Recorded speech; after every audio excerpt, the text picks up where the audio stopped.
Hello friends, welcome to GK study. देखिए, आज की इस वीडियो में हम बात करने वाले हैं एचपी जीके के पार्ट 8 के बारे में। ऑलरेडी 7 पार्ट्स जो है वो यहाँ पर हो चुके हैं। तो अगर आपने 7 पार्ट्स अभी तक नहीं देखे हैं तो उनको एक बार ज़रूर चेकआउट कर लीजिएगा।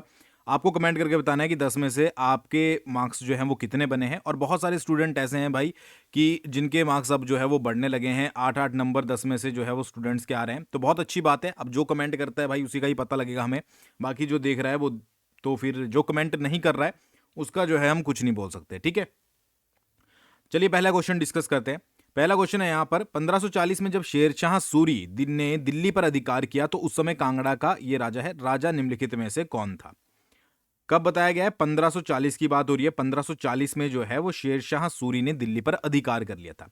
तो उस समय कांगड़ा या फिर नगरकोट का राजा कौन था? अगर आपने कांगड़ा की हिस्ट्री अच्छे से पढ़ी होगी, अगर आपको थोड़ा बहुत उसके बारे में पता होगा, तो आपको आंसर पता होगा धर्मचंद। ये सभी बुक्स में आपको मिल जाएगा, ऐसा नहीं है कि ये बहुत ज्यादा कुछ टफ क्वेश्चन है।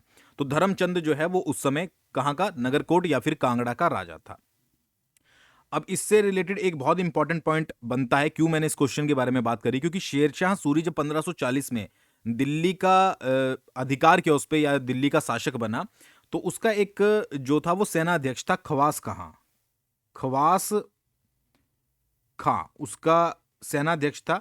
उसने अपने सेनाध्यक्ष खवास खां को जो है वो नगरकोट पर आक्रमण के लिए भेजा था। तो इसलिए ये क्वेश्चन इंपॉर्टेंट हो जाता है। तो ये भी आप याद रखिएगा, किसको नगरकोट पर आक्रमण के लिए भेजा था शेरशाह सूरी ने, किसके समय में भेजा था, और कौन उस समय जो है वो राजा था। तो ये सारे पॉइंट आपको एग्जाम के पर्सपेक्टिव से याद रखने हैं। आगे बढ़ने से पहले भाई, अगर आप Himachal Pradesh public service commission के पेपर 1 की तैयारी कर रहे हो, जैसे फॉर एग्जांपल मेडिकल ऑफिसर का एग्जाम है कब, मार्च में, और उसके लिए पेपर 1 जो है वो कंपलसरी है। तो बहुत ज़्यादा बच्चों को इस बार डाउट है, क्योंकि पहली बार जो है वो पेपर 1 हो रहा है, कि भाई किस तरीके से तैयारी करें, किस तरीके से तैयारी ना करें। तो अब आप जो है वो उसकी टेस्ट सीरीज ज्वाइन कर सकते हो। Himachal GK, current affair, Hindi language, English language, सारा कॉम्बो जो है वो आपको उसमें मिलने वाला है। और बिल्कुल नेगेटिव मार्किंग के साथ, और जो भी लेटेस्ट पैटर्न चल रहा है उसके अकॉर्डिंग आपको जो है वो टेस्ट सीरीज देखने को मिलेगी। ठीक है, ये मिनिमम टेस्ट है आपके, इससे ज्यादा भी टेस्ट आपको मिल सकते हैं। तो कुछ नहीं करना है, gkstudyApp.com पर जाकर आप विजिट कर सकते हो, डेमो टेस्ट भी वहां पर चेकआउट कर सकते हो। और एक चीज याद रखिएगा, चलो डेमो टेस्ट देखकर ही आपको पता लग जाएगा, फ्री ऑफ कॉस्ट है, कि किस तरीके का कंटेंट आपको प्रोवाइड करवाया जा रहा है। ठीक है, एक बार आप डेमो टेस्ट दोगे तो उसके बाद उसके सॉल्यूशन चेकआउट करना कि सॉल्यूशन किस तरीके के आपको मिल रहे हैं। तो लिमिटेड टाइम का ऑफर है, एक बार जाकर जरूर चेकआउट कीजिएगा, link is in the description. चलिए बात करते हैं अपने अगले क्वेश्चन के बारे में। अर्जुन ने ब्रह्म अस्त्र की प्राप्ति के लिए जो तपस्या की थी उसका संबंध हिमाचल प्रदेश के किस जिले से है? इनमें से एक जिला ऐसा है जहां पर बोला जाता है कि अर्जुन ने अपने ब्रह्म अस्त्र की प्राप्ति के लिए जो है वो तपस्या करी थी। तो इसका जो सही आंसर है वो है आपका कुल्लू। ठीक है, कुल्लू में आपका एक अर्जुन गुफा नाम की जगह पड़ती है। ठीक है, अर्जुन गुफा, पता अर्जुन केव बोल लीजिए, अर्जुन गुफा बोल लीजिए। और अगर मैं एग्जैक्ट प्लेस बताऊं तो आई थिंक ये मनाली के आसपास पड़ती है, मनाली में। तो वहां पर अर्जुन गुफा कहां पर है? आपकी कुल्लू में है, मनाली में के आसपास। तो वहां पर बोला जाता है कि अर्जुन ने क्या किया था, ब्रह्म अस्त्र की प्राप्ति के लिए तपस्या की थी। तो अर्जुन गुफा भी पूछी जा सकती है आपसे, आपसे कुल्लू वाला एरिया भी पूछा जा सकता है कि कौन सी डिस्ट्रिक्ट है, या फिर आपसे प्लेस भी पूछा जा सकता है। तो अर्जुन से रिलेटेड ये चीजें जो है वो आपको याद रखनी है। अगला क्वेश्चन देख लेते हैं। बुद्ध का कांटा, सुखमय जीवन और उसने कहा था, निम्नलिखित में से किसकी रचना है? भाई इनमें से कौन थे? चंद्रधर शर्मा गुलेरी, चतर सिंह चांदराम, या इनमें से कोई नहीं, जिन्होंने बुद्ध का कांटा, सुखमय जीवन और उसने कहा था नामक जो है वो रचनाएं रची थी? तो इसका जो सही आंसर है वो है आपका चंद्रधर शर्मा गुलेरी। आई होप आप सभी को ये पता होगा। ठीक है, चंद्रधर शर्मा गुलेरी कहां से बिलोंग करते थे, कौन सी डिस्ट्रिक्ट से? अगर आपसे पूछ ले जाए तो कांगड़ा डिस्ट्रिक्ट से बिलोंग करते थे। ठीक है, ये याद रखिएगा, Guler.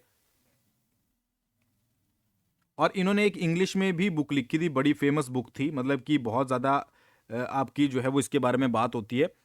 Jaipur observatory and it's builder, Jaipur observatory and it's builders. तो ये भी इनके द्वारा जो है वो लिखी गई थी। और आई थिंक एक चीज आपने और सुनी होगी, पता नहीं नहीं सुनी होगी, 17 साल की उम्र में इन्होंने जयपुर में जो है वो एक पुस्तकालय भी बनवाया था। बट ये एग्जाम के पर्सपेक्टिव से इंपॉर्टेंट नहीं है, एग्जाम के पर्सपेक्टिव से आपको जो है वो इनकी रचनाएं याद रखनी है, और हिमाचल प्रदेश के किस जिले से इनका संबंध है ये आपको यहां पर याद रखना है। आई होप आपको समझ आ गया होगा।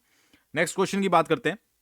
नेक्स्ट क्वेश्चन है, अर्कल और BL7 निम्नलिखित में से किसकी एक किस्म है? किसके बारे में बात हो रही है? अर्कल और BL7 के बारे में। मटर की है, मक्का की है, धान की है या फिर आड़ू की है? तो अर्कल और BL7 जो है वो आपकी एक मटर की किस्म है। ठीक है, मटर की वैरायटी है और लगभग आपको पता ही है कि मटर की जो प्रोडक्शन होती है वो लगभग हर ही जिले में होती है। ठीक है, एवरी डिस्ट्रिक्ट में जो है वो आपकी मटर की जो प्रोडक्शन है वो की जाती है। तो ज़्यादातर जो किस वैरायटी का यूज़ किया जाता है आजकल, वो अर्कल वैरायटी का यूज़ यहाँ पर किया जाता है। तो ये भी याद रख सकते हैं आप। बाकी BL7 भी जो है वो किसकी वैरायटी है? ये भी आपकी मटर की वैरायटी है।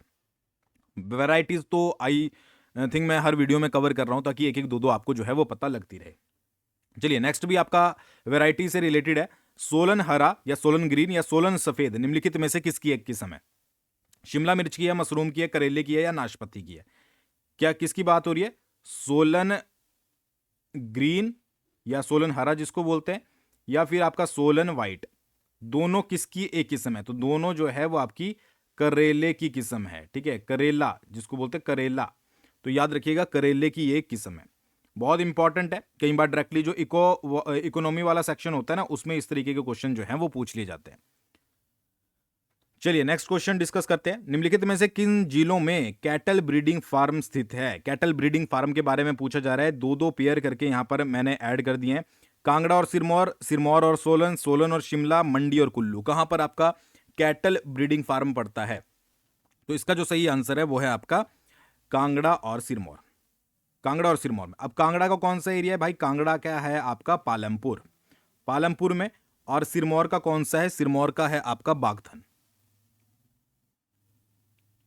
तो प्लेस पूछ लिया जाए तो बागथन याद रखिएगा, अलग से पूछा जा सकता है, पालमपुर पूछा जा सकता है, कांगड़ा और सिरमौर, जिनमें दोनों में क्या है? कैटल ब्रीडिंग फार्म आपको देखने को मिलेंगे। आई होप आपको समझ आ गया होगा। नेक्स्ट क्वेश्चन एक तरीके से समझ लीजिए आप, करंट अफेयर के पॉइंट ऑफ व्यू से इंपॉर्टेंट है कि जमीनों की जमाबंदी की KYC करवाने के मामले में अभी चली रही है। हाल ही में ही कौन सा जिला प्रथम स्थान पर है? कांगड़ा है, सिरमौर है, सोलन है या फिर मंडी है? तो इसका जो सही आंसर है वो है आपका मंडी। मंडी डिस्ट्रिक्ट जो है वो जमीनों की जमाबंदी की KYC करवाने के मामले में पहले स्थान पर है। आई थिंक 67% के करीब जो है वो यहाँ पर हो चुकी है, बट ये परसेंटेज डजेंट मैटर एग्जाम के परस्पेक्टिव से। तो पहले नंबर पर मंडी है, सेकंड नंबर पर आपका आता है चंबा, ठीक है जी, और थर्ड नंबर पर आई थिंक आपका है किन्नौर। तो ये तीनों डिस्ट्रिक्ट आप करंट अफेयर के परस्पेक्टिव से याद रख सकते हैं। चलिए नेक्स्ट क्वेश्चन, निम्नलिखित में से किस वन्यजीव अभयारण्य में यानी कि वाइल्ड लाइफ सेंचुरी में उड़ने वाली गिलहरी पाई जाती है? कौन सी वाइल्ड लाइफ सेंचुरी है? नागरू है, काला टॉप है, कनावर है या शिल्ली है, जिसमें आपकी उड़ने वाली गिलहरी पाई जाती है? तो इसका जो सही आंसर है वो है आपका काला टॉप। काला टॉप में आपको उड़ने वाली गिलहरी देखने को मिलेगी। कहां पर पड़ती है काला टॉप? आपकी चंबा में पड़ती है। चंबा का भी कौन सा प्लेस, जो खजियार है ना, ठीक है, उसको जनरली उसको बोला जाता है आपका काला टॉप वन्यजीव अभयारण्य। खजियार के बारे में आपने सुना होगा, हिमाचल प्रदेश का मिनी स्विट्जरलैंड। ठीक है जी। अच्छा, ये जो आपकी वन्यजीव अभयारण्य है काला टॉप, इसमें आपको एक तो उड़ने वाली गिलहरी देखने को मिलेगी, ठीक है। इसके अलावा आपका ब्लैक बियर हो गया, ब्लैक बियर भी आपको देखने को मिल जाएगा। सेकंड क्या है कि आपको हिमालयन लोमड़ी देखने को, हिमालयन फॉक्स लिख लीजिए, फॉक्स आपको जो है वो देखने को मिलेगी। तीसरा कौन सा हो गया? तीसरा आपको घोरल भी यहाँ को देखने को मिलेगा और तेंदुआ वगैरह आपको देखने को मिलेगा। तो ये आपको उड़ने वाली गिलहरी, ब्लैक बियर हो गया, हिमालयन फॉक्स होगी, ये सारी चीजें आप यहाँ पर जो है वो याद रख सकते हैं। अगला क्वेश्चन देख लेते हैं। Himachal Pradesh land preservation act कब लागू किया गया था? Himachal Pradesh land preservation act कब लागू किया गया था? तो डायरेक्ट याद रखिएगा 1978 जो है वो इसका आंसर होगा। Himachal Pradesh land preservation act कब आया था? ये आया था आपका 1978 में। आई होप आपको याद रहेगा। अगला क्वेश्चन, निम्नलिखित में से भीड़ी किस चीज का एक प्रकार है? किसके बारे में बात हो रही है? यहां पर भीड़ी के बारे में बात हो रही है। भीड़ी जो है वो किस चीज का एक प्रकार है? खाना है आपका, शराब है, जड़ी बूटी है या फिर कपड़े हैं? क्या होता है भीड़ी? तो भीड़ी है एक प्रकार का आपका जड़ी बूटी, याद रखिएगा। अच्छा, एक HS में एक बार क्वेश्चन पूछा गया था, उसी से मुझे याद आया कि शिंगनी मिंगनी क्या होता है? शिंगनी मिंगनी, तो ये भी एक प्रकार की जो है वो जड़ी बूटी होती है। तो ये क्वेश्चन HS लेवल में पूछा गया था। तो इसी तरीके से भीड़ी क्या है? भीड़ी भी एक प्रकार की जड़ी बूटी है।